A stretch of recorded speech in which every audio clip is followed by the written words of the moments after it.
I really appreciate the opportunity to be here tonight and to share the fellowship with everyone. This passage of Jesus overturning the tables of the money changers, and then what he said about not making his father's house a den of thieves, and that was one that had always stood out with me as a child, because here you have Jesus for the first time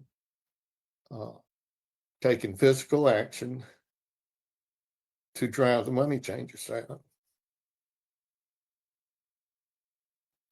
But I think it goes, like it has been said, it goes a lot further than this. I look back at my own experience as a child, and I can see where it was always the wealthiest people, wealthiest members of the church, and I don't care what size church it was, but they were the shot callers. It was the same way during the civil rights movement. So what happened to the movement of the way? At the time of 110 AD,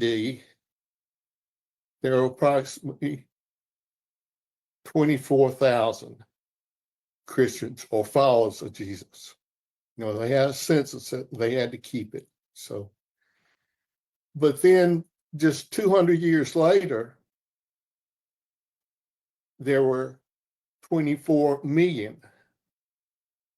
So what happened during those 200 years? What were people living? What were people following? What were people worshiping? And they were worshiping the way that Jesus had taught them to live in harmony and love with one another. They sold their belongings, pooled them together, and ate their meals together, and no one went without. No one went without, and the numbers grew daily. Well, what happened when Constantine made Christianity the official religion of the Roman Empire? Here again, it's when the wealth part was entered in. One of the first things the church did was to raid the Muslim nations for their gold to build the temples, and not noting how many people were killed during that period of time.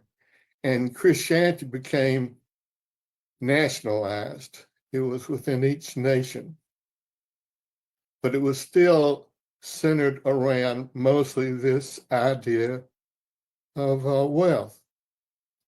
Now, I had a district superintendent in the United Methodist Church to tell me one time that after World War II, the churches grew, not only from the experience of going through a war, but also they had businessmen who would attend church because that was their way of showing that they were upstanding people in the community and people would hopefully come do business with them.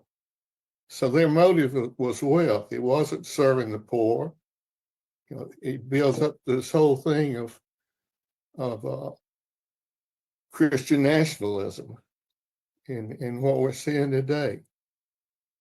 And this whole thing, the way that wealth was used in the founding of this country, genocide of the indigenous people, all under the name of Christianizing the native people of this land.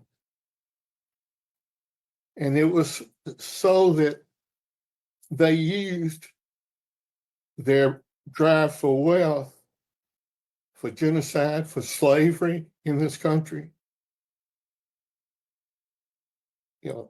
Slavery was all about wealth.